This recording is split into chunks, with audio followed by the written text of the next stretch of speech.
I want to spend a couple of minutes on what is a deep neural network.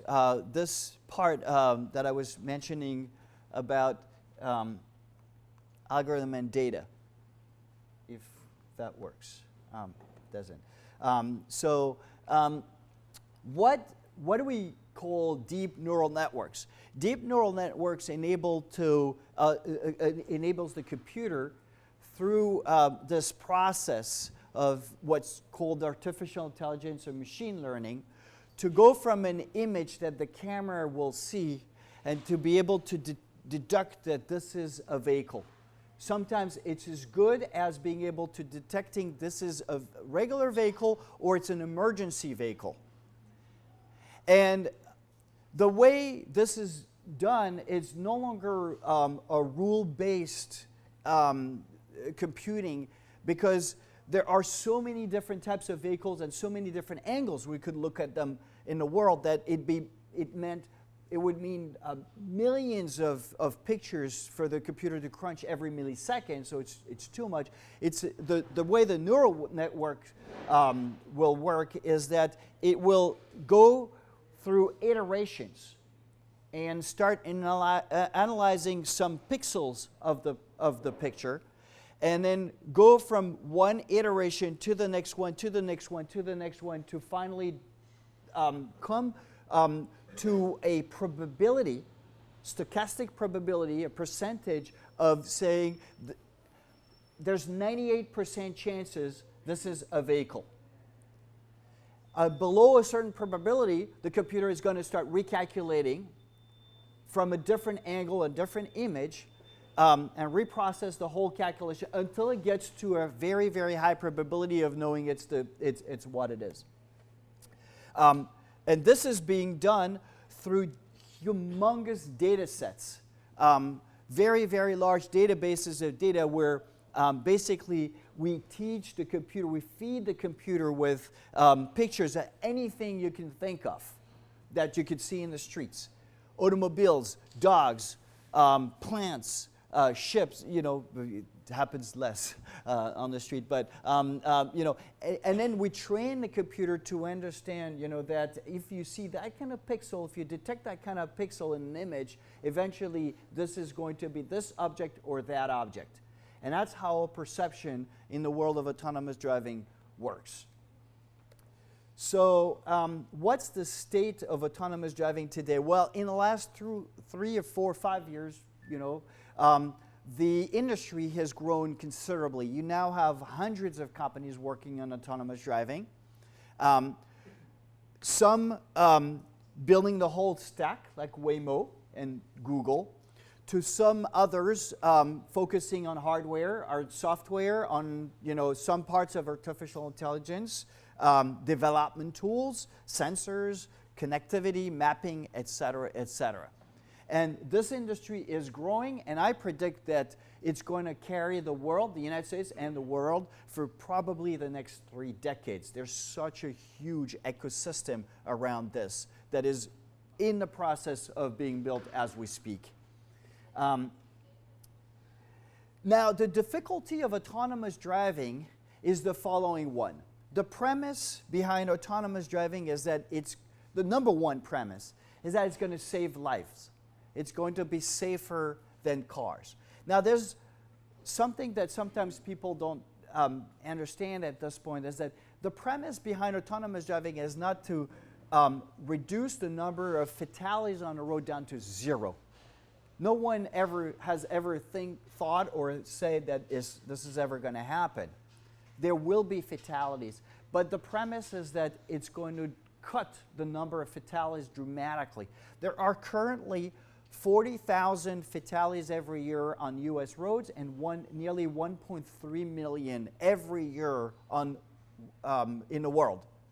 It's a gigantic number. I mean, compared to that, pretty much everything else is nothing. But very few people talk about it. So if autonomous driving, if computers were able to save, let's say, half of those fatalities on the road, that would save 20,000 lives in the United States, and it would save 650,000 lives around the world. It's huge. But at the same time, this is done over tens of billions of miles being driven. In the United States, there is one fatality over 86 million miles driven. And to put things into perspective, Google, which has been at it for 10 years, has currently driven 7 million miles. And is by far the most advanced company in autonomous driving for ride sharing. Now, it's accelerating, and now they're at about 1 million miles a month. But 1 million miles a month is 12 million in a year. And I said that there's one fatality in 86 million miles. So the industry has to continue to be making a lot of progress to be able to say it's at least as safe as a human driver. And that's what's going on right now. There's a race in the world to drive more miles, which is the reason why Google, for example, or Waymo announced recently that they're going to be purchasing 62,000 Chrysler Pacifica and 20,000 Jaguars. This is absolutely humongous. You're talking humongous. You're talking about $20 to $25 billion that Waymo is going to be spending in the next 3 years. But that's to put a lot of vehicles on the road, collect the data, be able to face the corner cases, and be able to rack up more miles to become as safe or more safe than a human driver. So that's the state of the industry right now. How can autonomous driving influence new services? There are so many ways that you could think of that autonomous driving is going to change our lives. First of all, you guys might have taken a driver's license.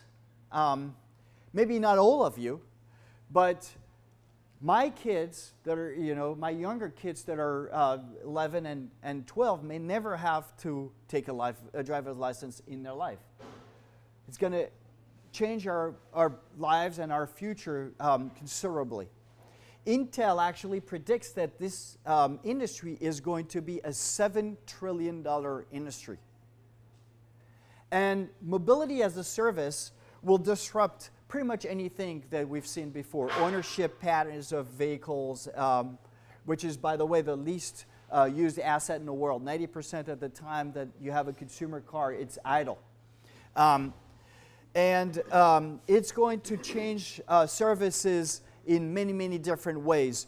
We can imagine pods for fast casual driving that are going to be driving in the street and getting closer to you as opposed to you going to a restaurant.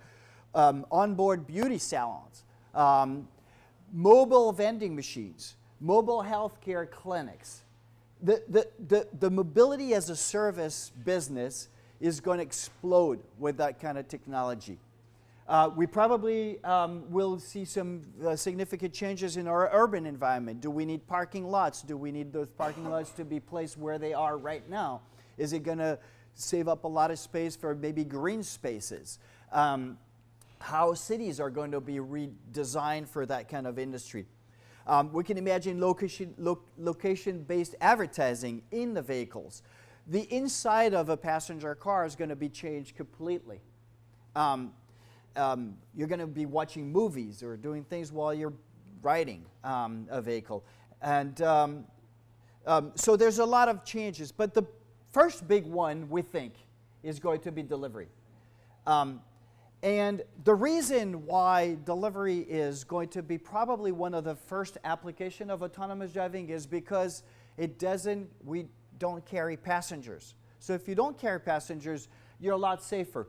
At least you don't risk the life of the people inside the car because there's no one inside the car. And you can always think about protecting the environment. There are some other reasons that the delivery vehicle can go slower than a passenger car. And a delivery vehicle can have some route optimization patterns that would not be acceptable for passengers, but that may be acceptable for a delivery vehicle, like going right, instead of making an unsignalized or unprotected left turn.